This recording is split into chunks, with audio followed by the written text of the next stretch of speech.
এই দিনে ভগবান শ্রীরামকৃষ্ণদেব কলকাতায় কাশীপুর উদ্যানবাটিতে তিনি কল্পতরু হয়েছিলেন। এই ঘটনা আপনারা সবাই জানেন, এই ইতিহাস। আমরাও এখানে কামারপুকুর রামকৃষ্ণ মঠ ও রামকৃষ্ণ মিশনে আজকের দিনটি উদযাপন করছি। উৎসব চলছে।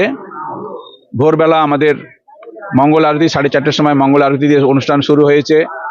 তারপর বেদ পাঠ, গীতা পাঠ, অন্যান্য স্তোত্রাদি পাঠ হয়েছে। সাধু ব্রহ্মচারী ভক্তরা ছিলেন।